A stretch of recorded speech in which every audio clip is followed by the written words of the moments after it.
Dear students, आप सभी का स्वागत है जीएस आज तक पर। मैं कुमार प्रवीण आज एक नई सूचना के साथ मैं आप सभी लोगों के सामने प्रस्तुत हुआ हूं। आप लोग कमेंट बॉक्स में एक सुझाव देते थे कि सर इकोनॉमिक्स का डिस्क्रिप्टिव क्लास होना चाहिए, तो आज से उसकी शुरुआत हम कर चुके हैं। आप लोगों के सामने देख सकते हैं इकोनॉमिक्स यानी अर्थशास्त्र के संदर्भ में सिलेबस का हम लोग बात करेंगे। हालांकि ये भारतीय अर्थव्यवस्था के संदर्भ में है और आप देख सकते हैं यहां पर आपका पहला चैप्टर है सामान्य परिचय एवं आर्थिक क्रियाएं, सेकंड चैप्टर है आपका राष्ट्रीय आय, थर्ड चैप्टर है आपका मुद्रास्फीति, फोर्थ चैप्टर है आपका नियोजन, फिफ्थ चैप्टर है आपका बजट और सिक्स्थ चैप्टर है आपका राष्ट्रीय एवं अंतरराष्ट्रीय वित्तीय संस्थाएं। इसी को हम लोग जो है कि बैंकिंग भी कह सकते हैं। क्या कह सकते हैं? बैंकिंग। बैंकिंग उसी से संदर्भित। उसके बाद आपका टैक्स है, कर, जिसमें जीएसटी और हम लोग पढ़ेंगे। फिर उसके बाद व्यापार एवं भुगतान संतुलन, सरकार के विभिन्न कार्यक्रम और विविध वाला जो है कि हम लोग देखेंगे। आप सभी लोगों को बता दें कि इसमें कंप्लीट डिस्क्रिप्टिव हम पढ़ाएंगे, जो बीपीएससी वालों को जो है कि हम पढ़ाते हैं।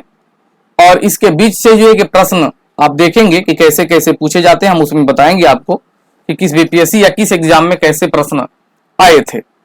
अब जो है कि शुरुआत करते हैं आप लोगों के ही जो है कि मांग पर। बस आपको ज्यादा से ज्यादा हम यही मांगेंगे कि आप मेरे चैनल को सब्सक्राइब करवाएं और शेयर करें, क्योंकि नए चैनल होने के कारण बहुत सारे कंटेंट लोगों के पास नहीं पहुंच पाता है। और अपने अपने माध्यम से, विभिन्न सोशल मीडिया के माध्यम से आपका ये दायित्व, एक कर्तव्य बनता है और मेरा अधिकार है कि आपसे हम कुछ मांगे। तो मांग यही रहे हैं कि आप लोग इसको ज्यादा से ज्यादा शेयर कर करके और सब्सक्राइब करें। दूसरी बात, कुमार प्रवीण ऑफिशियल के नाम से मेरा टेलीग्राम चैनल है, उस पर एक नया सेशन शुरू करने हम किए हैं। और उसके बाद एक ग्रुप टेलीग्राम का है आपका, वो है BPSC TRE 3.0 4.0 guided by Kumar Praveen. उसमें भी आप जुड़ सकते हैं। चलिए शुरुआत करते हैं। पहला चैप्टर हम लोग का है सामान्य परिचय। यहां से हम लोग का जो है कि पहला चैप्टर शुरू होता है सामान्य परिचय एवं आर्थिक क्रियाएं। देखिए, इकोनॉमिक्स आप अगर जितना टफ समझेंगे वो आपसे दूर और उतना ही होते जाएगा। बड़े ही आराम से और बड़े इत्मीनान से हम यहां पर इस चीज को पढ़ेंगे। भले जो है कि वीडियो 1 या 2 पार्ट के अलावे 3-4 पार्ट में हो, लेकिन चलेगा। हम आपको पहले बता दें कि ये जो चैप्टर हम लोग पढ़ रहे हैं, ये चैप्टर है आपका पार्ट 1। ये चैप्टर है आपका पार्ट 1। इसके 2 या संभवतः हो पाएगा तो 2 पार्ट में तो खत्म कर देंगे, लेकिन 3 पार्ट भी हो सकते हैं। तो पार्ट 1 में हम लोग पढ़ रहे हैं। यहां पर जरा ध्यान रखेंगे, यहां पर कह रहा है मेरे साथियों कि अर्थशास्त्र अंग्रेजी के इकोनॉमिक्स शब्द से बना है, जो ग्रीक शब्द ओकोनोमिया से इसकी उत्पत्ति हुई है। ओकोनोमिया शब्द से इसकी उत्पत्ति हुई है। और यहां पर जो ओकोनोमिया शब्द है, ओकोनोमिया शब्द जो है कि 2 शब्दों से मिलकर बना है मेरे साथियों, ओकोस और नोमोस। यहां पर परिचय जरूरी हो जाता है। और जिसका शाब्दिक अर्थ है आपका, ओकोस का शाब्दिक अर्थ है आवास और नोमोस का शाब्दिक अर्थ है कानून। अर्थात अपने जो है कि लीगल वे में स्थायित्व को प्राप्त करना इकोनॉमिक्स, ओकोनोमिया या अर्थशास्त्र के रूप में जो है कि जाना जाता है। आगे जब हम लोग बढ़ेंगे तो भारत के संदर्भ में अगर बात करें तो अर्थशास्त्र का जनक एडम स्मिथ, ये कई जगह पूछ लिए जाते हैं प्रश्न में, आप इसको जरा ध्यान रखेंगे। एडम स्मिथ को इकोनॉमिक्स का जो है कि पितामह या जनक कहा गया, क्योंकि इनकी एक पुस्तक है जिसका पूरा नाम है an inquiry into the nature and causes of wealth of nations. लेकिन आप लोग बड़ा शॉर्ट में पढ़ते रहते हैं वेल्थ ऑफ नेशंस, हालांकि इससे भी काम चल जाएगा। इसमें इन्होंने आर्थिक क्रियाओं के बारे में विस्तृत चर्चा किया है, इसलिए इनको एडम स्मिथ को कहा जाता है फादर ऑफ इकोनॉमिक्स। अब यहां पर हमारा एक स्टाइल है नोट पॉइंट में लिखवाना। तो यहां पर आप देखेंगे नोट नंबर 1 आप लोग इसको जो है कि बड़े आराम से देख भी सकते हैं और कॉपी से आपको पूरा इकोनॉमिक्स हम कंप्लीट कराएंगे इसके माध्यम से। अब इसमें पहला बार नोट में हम देखेंगे वेल्थ ऑफ नेशंस का प्रकाशन 1776 ईस्वी में हुआ। यह भी जो है कि स्ट्रेटेजी के रूप में प्रश्न आता है, जिसका संबंध आर्थिक क्रियाओं से है। वेल्थ ऑफ नेशन नामक पुस्तक का प्रकाशन 1776 ईस्वी में हुआ। इसका संबंध आर्थिक क्रियाओं से है। दूसरा बात करेंगे हम लोग, आप लोग जानते होंगे कि चाणक्य, जिसको हम लोग कौटिल्य भी कहते हैं, विष्णुगुप्त भी कहते हैं, उस कौटिल्य की हम बात कर रहे हैं। कौटिल्य का भी एगो अर्थशास्त्र है जो सप्तांग सिद्धांत के बारे में आप जानते होंगे। उस अर्थशास्त्र में बिल्कुल आर्थिक क्रियाओं का चर्चा नहीं है, उसमें राजनीतिक एवं शासन का चर्चा किया गया है, जिसका प्रयोग मौर्य शासन के संचालन में किया जाता था और इसको सप्तांग सिद्धांत के रूप में जाना गया कि राजा कैसा हो, राजा का कार्य कैसा हो, राजा का जो है कि दुर्ग कैसा हो, राजा के सैनिक कैसे हो, राजा का सिद्धांत कैसा हो, इसके बारे में कौटिल्य का अर्थशास्त्र का जानकारी है। अब आ जाते हैं अर्थशास्त्र का एक महत्वपूर्ण जो है कि डिफिनीशन के साथ। फिर अर्थशास्त्र कह रहा है, अर्थशास्त्र सामाजिक विज्ञान की एक ऐसी शाखा है जिसके अंतर्गत उत्पादन यानी प्रोडक्शन, उपभोग यानी कंजप्शन, विनिमय मतलब एक्सचेंज एवं वितरण यानी डिस्ट्रीब्यूशन। ध्यान से समझेंगे, पुराने अर्थशास्त्र में इन चार बातों को ध्यान में रखा गया, उत्पादन, उपभोग, विनिमय एवं वितरण। इसका अध्ययन किया जाता था, लेकिन बदलते वैश्विक परिदृश्य के कारण, अर्थात हम लोग कह सकते हैं कि वर्तमान संदर्भ में इकोनॉमिक्स में कुछ और ऐड हुए हैं, यहां पर एक लाइन ऐड हुआ है, परंतु वर्तमान संदर्भ में राजस्व यानी रेवेन्यू, जन कल्याण यानी वेलफेयर, अंतरराष्ट्रीय व्यापार यानी इंटरनेशनल ट्रेड और सर्विस यानी सेवा आदि का अध्ययन भी किया जाता है, जिसको हम लोग अर्थशास्त्र के रूप में जानते हैं। एक सामान्य आधार के रूप में अर्थशास्त्र को समझने के लिए इस बात की जानकारी आप लोगों को होना आवश्यक है कि उत्पादन, उपभोग, विनिमय, वितरण के साथ साथ वर्तमान संदर्भ में जन कल्याण, अंतरराष्ट्रीय व्यापार आदि के बारे में भी हम लोग जो है कि अध्ययन करते हैं। अब आगे संदर्भ में हम लोग आएंगे तो यहां पर आप लोग देख सकते हैं अर्थशास्त्र की दो शाखाएं हैं। पहला है आपका व्यष्टि, जिसको हम लोग कहते हैं माइक्रो, और यह है समष्टि, जिसको हम लोग कहते हैं मैक्रो। व्यष्टि का मतलब सूक्ष्म, बाद में हम लोग डिफिनीशन पढ़ेंगे, इससे पहले हम आप लोगों को बड़ा एक तरीका से बताएं। व्यष्टि मतलब माइक्रो यानी इससे छोटा नहीं हो सकता, और माइक्रो व्यय से व्यष्टि, व्यय से व्यक्ति, यानी जब इकोनॉमिक्स का व्यक्तिगत स्तर पर आकलन किया जाए दैट इज कॉल्ड व्यष्टि यानी माइक्रो।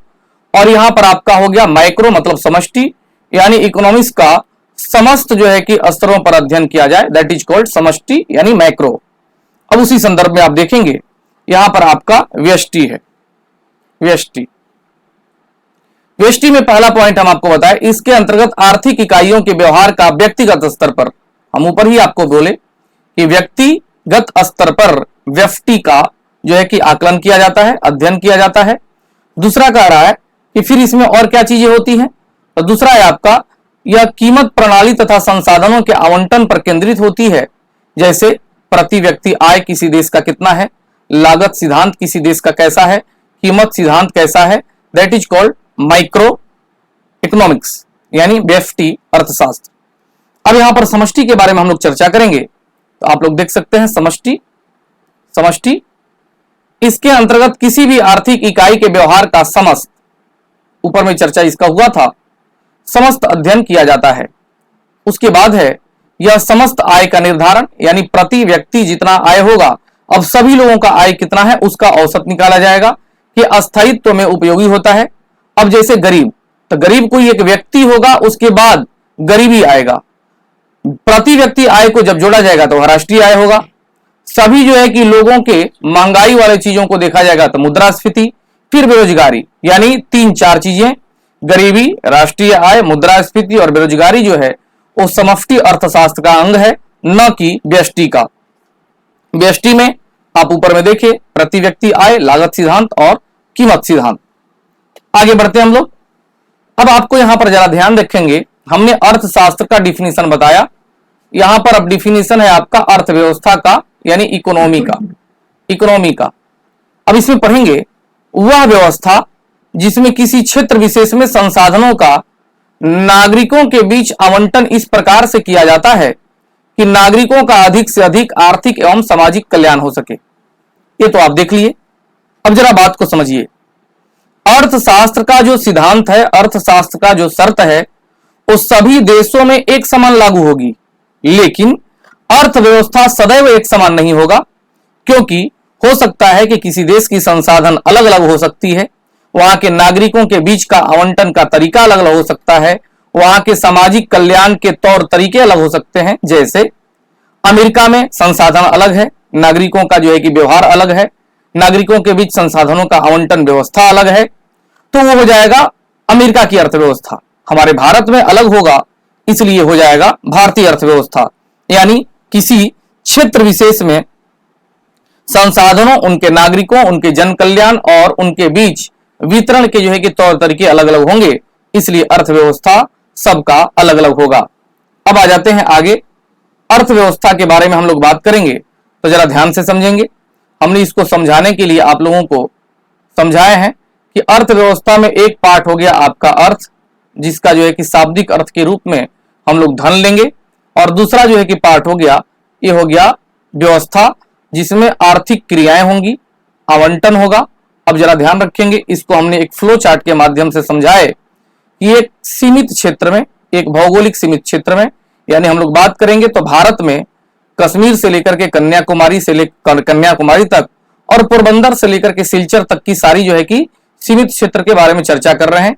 इसमें न तो बांग्लादेश का ढाका आएगा और न ही पाकिस्तान का लाहौर आएगा। अब हमारे भारत में जो उत्तर से लेकर दक्षिण तक और पूर्व से लेकर पश्चिम तक जो संसाधन है और उस क्षेत्र में जो नागरिक हैं, उनके बीच संसाधनों का आवंटन किस प्रकार से किया गया, इसको हम लोग अर्थव्यवस्था कहेंगे। इसमें तमाम बातें शामिल होंगी। अब जरा ध्यान से समझेंगे कि एक व्यवस्था ऐसा है कि संसाधनों को नागरिक के पास पहुंचा दिया जाए, एक ऐसी व्यवस्था है कि नागरिकों को कहा जाए कि संसाधन के पास पहुंच जाओ। मुझे लग रहा है कि अगर इसको ए कह दिया जाए और नीचे वाले सिस्टम को बी कह दिया जाए, तो सबसे बेहतर यह होगा कि संसाधनों को सही ढंग से समानता के रूप में नागरिकों के पास पहुंचा दिया जाए, यही व्यवस्था ठीक होगी। यदि नागरिकों को जो है कि छूट दे दिया जाएगा कि आप संसाधनों का अपने से अपना उपयोग करें, तो इसमें जो है कि परेशानी थोड़ा बढ़ जाएगी और हो सकता है कि यहाँ पर खाई भी पैदा हो जाए और अराजकता भी पैदा हो सकती है। अर्थात इसी जो है कि धन, संसाधन आदि के आर्थिक क्रियाओं के आवंटन और वितरण के संदर्भ में हम लोगों को अर्थव्यवस्था पढ़ना है। जो भारत के संदर्भ में होगा तो भारतीय अर्थव्यवस्था होगा। जो बातें आप लोगों को समझ में नहीं आएंगी, उसके लिए आप लोग कमेंट बॉक्स में जरूर पूछेंगे, क्योंकि यह मेरा सोच रहता है। जो लोग ऑफलाइन किए होंगे क्लास, उनको पता होगा कि मैं विद्यार्थियों से बड़ा ही लॉयल तरीके से पेश आते हैं, ताकि उनके हर परेशानी में हम जो है कि उनके समस्या का समाधान कर सकें। अब आइए मेरे साथियों, कह रहा है कि अर्थव्यवस्था के तहत मुख्य रूप से 4 बातों को ध्यान में रखा जाता है। जैसे संबंधित देश के अनुसार क्या उत्पादन किया जाए जो नागरिकों के कल्याण के लिए होगा, उत्पादन कैसे किया जाए कि सबके लिए ये सरल और सहज हो। तीसरा, उत्पादन किसके लिए किया जाए, अर्थात जो जरूरतमंद हो। चौथा, आर्थिक समृद्धि का स्थिति कैसा है, उसके अनुसार उत्पादन का जो है कि लागत मूल्य और जो है कि बाजार मूल्य को तय किया जाए। जैसे भारत में आप देख रहे होंगे कि बहुत सारे ऐसी जो है कि व्यवस्था के अंतर्गत कुछ चीजों को लेकर के सब्सिडी दिया जाता है। सब्सिडी क्यों दिया जाता है?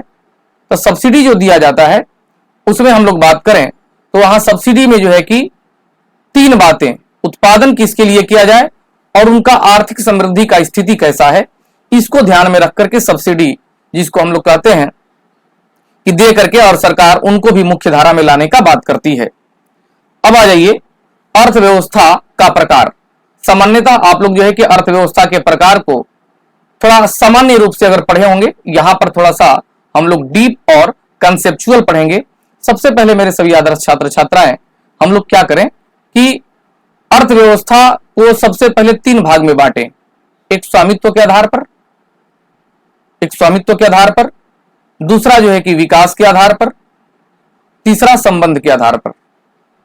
अर्थात एक मालिकाना हक के आधार पर, एक विकास की जो है कि स्थिति कैसी है उसके आधार पर, और एक 2 देशों के बीच संबंध कैसा है उसके आधार पर जो है कि हम लोग अर्थव्यवस्था को देख रहे हैं।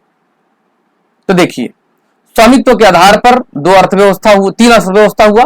एक हो गया पूंजीवादी अर्थव्यवस्था, दूसरा समाजवादी अर्थव्यवस्था और तीसरा मिश्रित अर्थव्यवस्था, जिसमें जो है कि capitalism economy plus socialism economy यानी मिक्स्ड इकोनॉमी, ये जो है कि आपका दिखता है, जिसमें हमारे के भारतीय अर्थव्यवस्था को यहाँ पर जो है कि कुछ स्टूडेंट का नोट समझ लिए हैं, यहाँ पर हिंदी को आप सुधार लेंगे, कहीं कहीं मिस्टेक दिया गया है। खैर, भारतीय जो अर्थव्यवस्था है वो मिश्रित अर्थव्यवस्था का जो है कि एक द्योतक है। अब आइए विकास के आधार पर, विकसित अर्थव्यवस्था, विकासशील अर्थव्यवस्था और अल्प विकसित अर्थव्यवस्था। सामान्यतः विकासशील और अल्प विकसित अर्थव्यवस्था का कॉन्सेप्ट एक ही होता है। पहले इसको हम लोग जो है कि कहते थे विकसित अर्थव्यवस्था और इसको कहते थे पिछड़ा अर्थव्यवस्था, लेकिन कुछ जो है कि अर्थशास्त्रियों ने कहा कि जो देश पिछड़े हुए हैं उनको विकासशील अर्थव्यवस्था कहना उचित होगा, क्योंकि पिछड़ा अर्थव्यवस्था कहना थोड़ा सा ठीक नहीं लगता है। खैर, संबंध के आधार पर जब दो देशों के बीच या दो से अधिक देशों के बीच जो है कि व्यापारिक दृष्टिकोण बिना बाधा के संचालित होती हैं, उसको ओपन इकोनॉमी यानी खुली अर्थव्यवस्था, और जहां पर कुछ शर्तों के साथ यानी डिफेंसिव तरीके से अगर व्यापार होती है उसको बंद अर्थव्यवस्था यानी क्लोज इकोनॉमी कहते हैं। अब यहां से एक प्रश्न आया था दरोगा में कि यदि आप जरा देखेंगे जीडीपी का बात करें, GDP plus GNP equal to 0, यानी हम लोग कह सकते हैं कि जीडीपी और जीएनपी दोनों अगर बराबर हो जाएगा, इसका मतलब है किसी देश में जो है कि किसी शर्त पर या तो व्यापार हो रहा है या तो नहीं हो रहा है, तो यह सदैव बंद अर्थव्यवस्था में होगा। यानी न तो हम आपका जो है कि सामान लेंगे, वस्तु लेंगे, न आप हमारा लीजिए, तो जाहिर सी बात है कि आपके यहाँ जो उत्पादन हुआ वो आपका हो गया और मेरे यहाँ जो उत्पादन हुआ वो मेरा हो गया। जब आदान प्रदान नहीं हुआ तब जीडीपी में से कोई माइनस प्लस नहीं होगा, तो सदैव उस अर्थव्यवस्था का जीडीपी और जीएनपी बराबर हो जाएगा। तो ये आया था शायद दिसंबर 2023 में जो दरोगा का 1275 का पीटी हुआ, उसमें एक क्वेश्चन आया था। तो ये सदैव बंद अर्थव्यवस्था में होगा। आगे आइए, पूंजीवादी अर्थव्यवस्था की अपशर्ती के बारे में हम लोग चर्चा करेंगे। यह है आपका पूंजीवादी अर्थव्यवस्था। कह रहा है किसी भी देश के अर्थव्यवस्था को पूंजीवादी अर्थव्यवस्था के श्रेणी में रखने के लिए निम्न शर्त आवश्यक है। तो भाई वो शर्त क्या क्या है?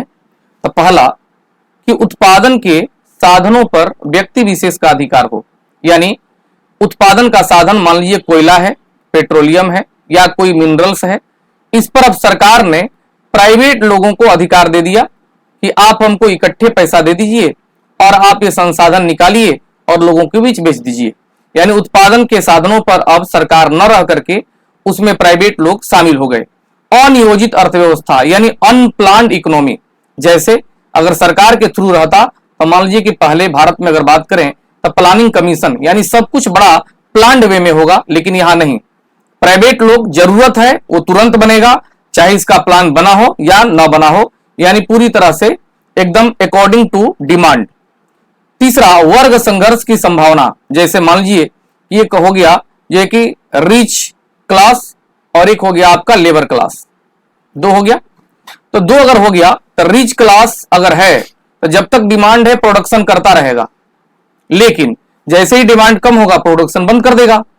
उसके बाद ये लेबर लोग जो हैं अगर इस सरकार के अंडर काम करते तो डिमांड है या नहीं है लेबर को नहीं निकाला जाता, लेकिन प्राइवेट लोग जो हैं, रिचेस्ट पर्सन जो हैं, ये प्राइवेट लोग जो होते हैं डिमांड जब रहेगा तो आपको जो है कि काम देंगे, डिमांड कम हो जाएगा, खत्म हो जाएगा तो यह आपसे जो है कि काम लेना बंद कर देंगे और लेबर लोग को फिर बेरोजगारी के दंभ में जो है कि जाना पड़ता है। यानी यहां से वर्ग संघर्ष की संभावना समाप्त मतलब शुरुआत हो जाएगी। उपभोक्ता की संप्रभुता, यहां पर एक अच्छी बात है। संप्रभुता मतलब सोवरेनिटी, पहले संप्रभुता को समझ लेंगे। संप्रभुता को इकोनॉमिक्स के रूप में कहा गया कि एक ऐसी शक्ति जो अगर कोई निर्णय लेती है तो कोई भी बाहरी या आंतरिक शक्ति उसको प्रभावित नहीं कर सकता है।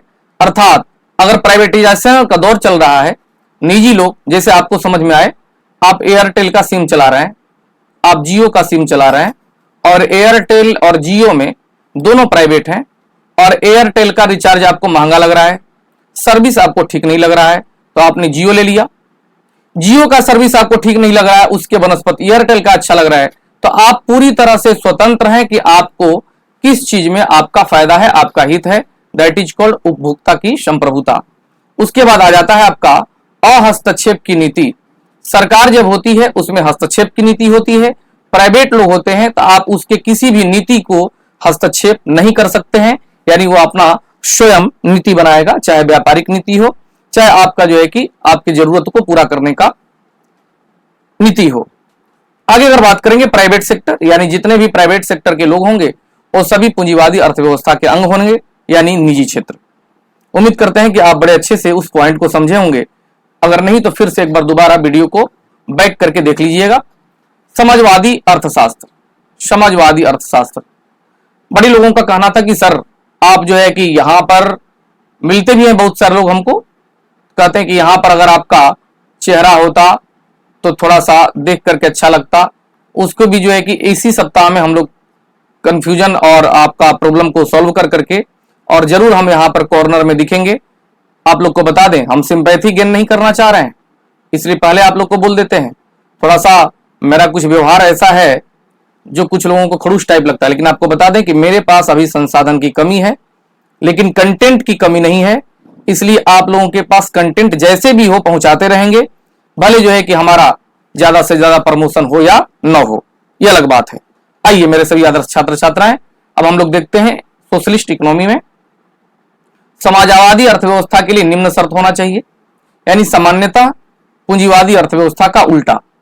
क्रय उत्पादन के साधनों पर सरकार का अधिकार, आप देखे होंगे कि वहां पर उत्पादन के साधनों पर व्यक्ति विशेष का अधिकार था, यहां सरकार का अधिकार है।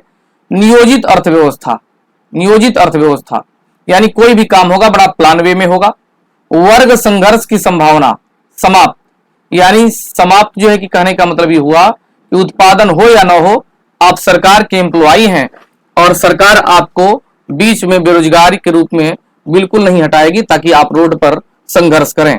कल्याणकारी समाज, यानी सरकार सबसे पहले अगर समाजवादी अर्थव्यवस्था की होती है तो वह कल्याण को देखती है, उस देश के नागरिकों के कल्याण को देखती है। अब यहां से एक शब्द आएगा जिसका हम लोग पूरे इकोनॉमिक्स में यूज होगा, सार्वजनिक क्षेत्र। निजी मतलब प्राइवेट लोग, सार्वजनिक मतलब पब्लिक सेक्टर अर्थात सरकार। वर्तमान में कोई भी ऐसा देश नहीं है जो कंप्लीट समाजवादी अर्थव्यवस्था यानी सोशलिस्ट इकोनॉमी पर चल रही है।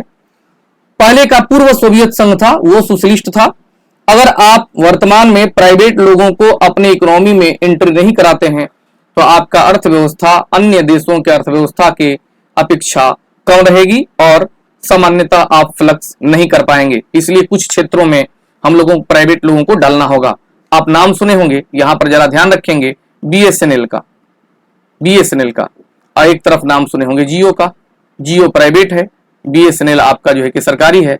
अब आप स्वयं बताइए कि ये दोनों जो है कि दूरसंचार कंपनी में कौन ज्यादा सुविधा देता है, तो आप बोलेंगे बिल्कुल सब जियो। तो हाँ बिल्कुल जियो, इसलिए कि सरकार जब है तो इसमें सरकारी मशीनरी है, इसमें एक्टिव लोग नहीं है। सरकार जो है कि अगर हायर भी कर रहा है तो उनको ढो रहा है। जियो वाला कहेगा कि तुमको हम 1.5 लाख रुपया महीना देंगे, लेकिन हमारे ग्राहकों के लिए ऐसी ऐसी सुविधाएं तुम क्रिएट कर दो।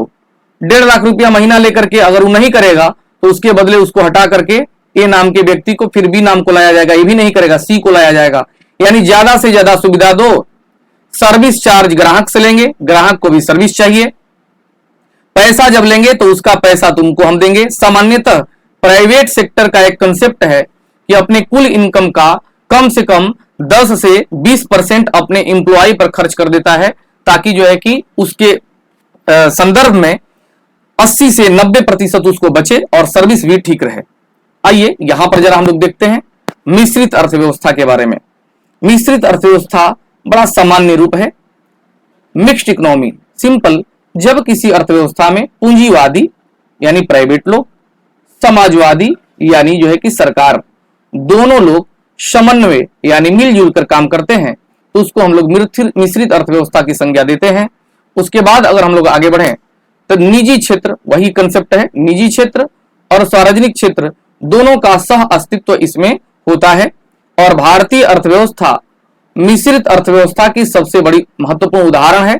लेकिन ध्यान से समझ में, यहां पर बहुत सारे ऐसे क्रियाकलाप हैं जिसमें हम लोग निजी क्षेत्र के तरफ हम लोग बहुत तीव्र गति से आगे बढ़ रहे हैं। ताकि आने वाले समय में वर्ष 2047 तक भारत को विकसित राष्ट्र करना है तो निजी क्षेत्रों का मदद जरूर लेना होगा। ऐसा जो है कि इकोनॉमिक्स का कंसेप्ट कहता है और सरकार का ऐसा ध्येय भी है। आगे बढ़ते हैं, नोट पॉइंट जरा हम लोग देखेंगे। मेरे सभी छात्र छात्रों, नोट में है प्रमुख अर्थशास्त्री प्रोफेसर केन्स, नाम सुने होंगे। इन्होंने पूंजीवाद और समाजवाद, ये देखिए प्रश्न आता है कथन के रूप में, दरोगा हो, बीपीएससी हो, टीचर हो या अन्य कोई एग्जाम में ये कथन के रूप में आएगा कि निम्न में ये कथन किसका है। तो प्रसिद्ध अर्थशास्त्री प्रोफेसर केन्स ने पूंजीवाद यानी प्राइवेट लोग और समाजवाद सरकारी के बीच सामंजस्य स्थापित करने के लिए मिश्रित अर्थव्यवस्था का समर्थन किया। बोला कि प्राइवेट लोग और सरकार दोनों मिलकर काम करेंगे तो उस देश के जनता का कल्याण होता है, अर्थात मिश्रित अर्थव्यवस्था का इन्होंने समर्थन किया। नोट नंबर 2 पॉइंट में आएंगे। फिर प्रसिद्ध अर्थशास्त्री एक व्यक्ति हैं जिनका नाम है हैंसन। उन्होंने मिश्रित अर्थव्यवस्था को दोहरी अर्थव्यवस्था कहा, काफी इंपॉर्टेंट पॉइंट। हैंसन ने मिश्रित अर्थव्यवस्था को दोहरी अर्थव्यवस्था का संज्ञा दिया है। तीसरा, समाजवाद शब्द यहां से आएंगे और आपको एक प्रश्न हम आपको बताएं, कभी भी समाजवाद शब्द आता है तो कार्ल मार्क्स का नाम लिया जाता है, लेकिन मेरे सभी आदर्श छात्र छात्राएं बताएं आपको कि समाजवाद का सबसे पहले अगर कोई यूज किया था तो उनका नाम था रॉबर्ट ओवेन। क्या नाम था? Robert Owen. अब समाजवाद एक लाइन में आप लोग समझ लेंगे, समाज में रहने वाले सभी नागरिक, सभी वर्ग के लोगों को समान अवसर प्राप्त हो और समान संसाधन ईमानदारी से उनके पास पहुंचते रहे, ना कोई अगड़ा ना कोई पिछड़ा, दैट इज कॉल्ड समाजवाद। लेकिन एक वर्ग अगर किसी दूसरे वर्ग पर अगर जो है कि हावी है, अर्थात हम लोग कह सकते हैं कि रूसी क्रांति की शुरुआत इसी जो है कि कॉन्सेप्ट पर शुरू हुआ था कि जारशाही व्यवस्था वहां पर थी और एक जो है कि श्रमिक वर्ग था, ये दोनों में जो है कि समानता बिल्कुल नहीं थी। उसी संदर्भ में लेबर श्रमिक वर्ग को जो है कि समान और समाजवाद के धारा में लाने के लिए जो है कि लेनिन ने प्रयास किया और ये क्रांतिकारी रूप ले लिया, जिसको हम लोग बोल्शेविक क्रांति कहते हैं, रूसी क्रांति कहते हैं। और उसी जो है कि समाजवाद को हम लोग बाद में साम्यवाद के रूप में देखने लगे, यानी बाद में यही जो है कि साम्यवादी व्यवस्था के रूप में आया। थोड़ा सा ये बाद में अपना चरित्र, व्यक्तित्व, क्रियाकलाप बदल दिया, जो लाल सलाम के रूप में जाने लगा बाद में, जो थोड़ा सा ठीक नहीं था। यहाँ पर जो है कि दक्षिणपंथी और उसके बाद जो है कि उसके विरोधी जो थे, उसमें एक तरीका नया शुरू हुआ। खैर वहां पर हम जाना नहीं चाहते, यहाँ पर आ जाइए। तो समाज शब्द का पहली बार प्रयोग किसने किया? Robert Owen.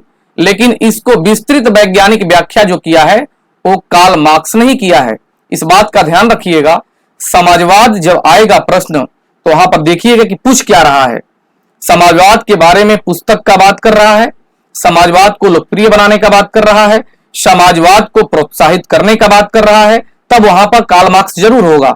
लेकिन कह देगा कि समाजवाद शब्द का पहली बार प्रयोग किसने किया, तब आप वहां पर रॉबर्ट ओवेन का नाम लेंगे, न कि कार्ल मार्क्स का। अब उसके बाद चौथा पॉइंट आप देखेंगे तो लेनिन ने क्रांतिकारी समाजवाद को साम्यवाद का संज्ञा दिया। इसके भी बात को जो है कि आप जरा ध्यान रखेंगे। आ जाइए, हम लोग उसके आधार पर, स्वामित्व के आधार पर अर्थव्यवस्था देखे थे। अब आता है विकास के आधार पर अर्थव्यवस्था। हम लोग जो डायग्राम में पढ़े थे, यहां पर आपका विकसित अर्थव्यवस्था, डेवलप्ड कंट्री इकोनॉमी। अब आ जाइए, इसमें कुछ है नहीं। सामान्यतः किसी भी देश की विकसित अर्थव्यवस्था की श्रेणी में तब रखा जाएगा जब उसमें निम्न होगी विशेषताएं, जैसे प्रति व्यक्ति आय और राष्ट्रीय आय ऊंचा होगा। जाहिर सी बात है, प्रति व्यक्ति आय ऊंचा होगा क्योंकि वह तकनीक प्रधान होगा, उद्योग प्रधान होगा। और वहां का प्रति व्यक्ति आय अगर सबकी अच्छी होगी तो राष्ट्रीय आय जो है कि अच्छा होगा, ऊंचा होगा। यहाँ पर आपका है तकनीक प्रधान, उद्योग प्रधान, रहन सहन का उच्च स्तर, यानी समय से अपने डाइट का भी ध्यान रखना, सभी के पास अपना घर होना। उसके बाद जो है कि यानी एक बेसिक जो नीड्स होता है उसको जरूर वो लोग मेंटेन करता है। इसको जो है कि हम लोग रहन सहन का उच्च स्तर कहते हैं। कोई भी देश जो है कि तकनीकी प्रधान, उद्योग प्रधान तब होगा जो वो उच्च साक्षर होगा, सभी लोगों के पास पूर्ण रोजगार होगा, पूंजी प्रधान होगा। और सबसे बड़ी बात है, ये काफी इंपॉर्टेंट पॉइंट है कि वहां के प्राकृतिक संसाधनों का, मानवीय संसाधनों का सदुपयोग पूर्ण रूप से विवेकपूर्ण तरीके से किया जाएगा, ताकि ऐसा नहीं है कि संसाधनों का दुरुपयोग किया जाए।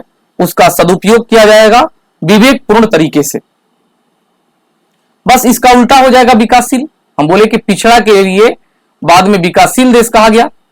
जनसंख्या का उच्च दबाव, कृषि की प्रधानता, तकनीक का अभाव, पूंजी का अभाव, गरीबी एवं बेरोजगारी, रहन सहन का निम्न स्तर, निम्न साक्षरता दर, औद्योगिक विकास की ओर अभी अग्रसर है, पूर्ण रूप से अभी औद्योगिक विकास के जो है कि आयाम को पा नहीं पाया है, वो कहलाता है आपका डेवलपिंग कंट्री। उसके बाद जो है कि आ जाएंगे नोट पॉइंट में, जरा यहां पर देखेंगे जरा। कह रहे किसी भी देश के आर्थिक समृद्धि का, ये 67वीं बीपीएससी में प्रश्न आया था 8 मई 2022 को पूछा हुआ प्रश्न, जो पेपर लीक हो गया उसमें प्रश्न आया था ये डायरेक्ट, इसलिए आप लोग बड़े अच्छे ढंग से पढ़िएगा इसको। ये दरोगा में भी आया था 17 दिसंबर 2023 को, पहला वाला में। किसी भी देश के आर्थिक समृद्धि का महत्वपूर्ण माप उसके प्रति व्यक्ति आय के साथ की जाती है। तो हमने स्टूडेंट को लिखवाते हैं क्या, यदि ऑप्शन में प्रति व्यक्ति आय न दिया रहेगा तब वहां पर राष्ट्रीय आय होगा। किसी भी देश की आर्थिक समृद्धि को, उसके विकास के समृद्धि को प्रति व्यक्ति आय के द्वारा मापा जाता है, लेकिन अगर प्रति व्यक्ति आय न रहे तो राष्ट्रीय आय, क्योंकि प्रति व्यक्ति आय का ही जो है कि एक समस्त और जो है कि थोड़ा विस्तारित रूप आपका राष्ट्रीय आय है। आगे बढ़ेंगे। हमने आपको एक चर्चा किए थे अल्प विकसित अर्थव्यवस्था। हम वही समय भी बताए थे कि विकासशील अर्थव्यवस्था और अल्प विकसित अर्थव्यवस्था का कंसेप्ट एक ही है। तो सिंपल यहां पर है, विकासशील अर्थव्यवस्था की सभी विशेषताएं अल्प विकसित अर्थव्यवस्था की विशेषताएं होती हैं। अब यहां पर संबंध के आधार पर जरा देखेंगे, तो ये हो गया आपका संबंध के आधार पर। संबंध के आधार पर तो आपको बताए खुली अर्थव्यवस्था, इस अर्थव्यवस्था की मुख्य रूप से 3 शर्तें होती हैं। पहला, वस्तुओं और सेवाओं की आयात निर्यात की स्वतंत्रता होती है, उस पर कोई बैन नहीं होता। तीसरा, इस अर्थव्यवस्था में संसाधनों के मुक्त आवागमन पर जोर दिया जाता है, यानी ट्रेड फ्री का यह कॉन्सेप्ट आता है। तीसरा होता है, इसके अंतर्गत उदारवादी नीति का प्रयोग किया जाता है, यानी आप हमारे वस्तु को बेचें, हम आपके वस्तु को बेचेंगे, टैक्स आप जो है कि कस्टम ड्यूटी आपको अपने अनुसार लगाएं, हम अपने अनुसार लगाएंगे, लेकिन ऐसा लगाया जाए एक संतुलित जो है कि उसका मूल्य निर्धारण हो। जैसे एक मोबाइल है और हमने लिया दक्षिण कोरिया से, और दक्षिण कोरिया हमको एक मोबाइल दिया 8,000 में, और 8,000 में जब दिया तो उस पर हम जो है कि 20% टैक्स लगा दिए। तो 20% जब टैक्स लगा दिए तो 1,600 रुपया बढ़ गया, तो 8,000 प्लस 1,600 9,600 में हम बेच दिए। अब वही 50% हम जो है कि टैक्स लगा देते, तब तो 12,000 का मोबाइल हो जाता। तब भारत में लोगों को महंगा लगता, भारत के लोग नहीं खरीदते, तब फिर जो है कि दक्षिण कोरिया का निर्यात प्रभावित होता, वो नाराज होकर के हमारे वस्तु पर कस्टम ड्यूटी बढ़ा दे जाता। उसी को कहते हैं हम लोग उदारवादी नीति का प्रयोग किया जाता है। अब आ जाइए बंद अर्थव्यवस्था में। कर बंद अर्थव्यवस्था, इस अर्थव्यवस्था में वस्तुओं और सेवाओं के आयात निर्यात पर प्रतिबंध होता है। हम आपको पिछली भी बार बताई बात को। दूसरा, यह अर्थव्यवस्था संरक्षणवादी नीति, जो हम बोल रहे थे दक्षिण कोरिया वाला एग्जाम्पल दे रहे थे, वो अपने अपने फायदे को लोग देखते हैं। यह एक आदर्श स्थिति मानी जाती है, अपने सिद्धांत पर हम रहेंगे। लाइक एज उत्तर कोरिया का जो है कि तनाशाह, हम जो है कि ट्रेन से यात्रा करेंगे तो करेंगे, एरोप्लेन से यात्रा नहीं करेंगे, भले हमको विदेश का यात्रा न करना पड़े। ये कोई सिद्धांत हुआ? यानी वो अपने आदर्श स्थिति में चल रहे हैं। जिस चीज पर हम कहेंगे वहां पर व्यापार होगा, नहीं करेंगे नहीं होगा। अब यहां पर एक नोट पॉइंट है, वर्तमान में वैश्वीकरण के दौर में खुली अर्थव्यवस्था विभिन्न देशों के आर्थिक समृद्धि में सहायक सिद्ध हुई है। अर्थात यहां पर अगर कहें कि बंद अर्थव्यवस्था अगर है, बंद अर्थव्यवस्था है, तो उसके अर्थव्यवस्था के जो है कि वृद्धि पर इसका असर पड़ रहा है। तो मेरे सभी आदर्श छात्र छात्राएं, आज के लिए इतना ही। अगले हम लोग जो है कि क्लास में अर्थव्यवस्था का क्षेत्र पढ़ेंगे, बिल्कुल नए अपडेटेड तरीके से। और उम्मीद करते हैं कि आज का सेशन, इकोनॉमिक्स का पहला सेशन, आप लोगों को बड़ा अच्छा लगा होगा। आप लोग अगर समय कम है, थोड़ा सी स्पीड बढ़ाकर देख सकते हैं, कहीं कहीं बातों को समझने में जो है कि प्रॉब्लम हुई होगी। तो मेरे पास इकोनॉमिक्स में या किसी भी सब्जेक्ट हम पढ़ाते हैं तो थोड़ा सा एग्जाम्पल जरूरी होता है इसमें, क्योंकि एग्जाम्पल से सही ढंग से सटीक तरीके से आप लोगों का समझदारी बढ़ती है।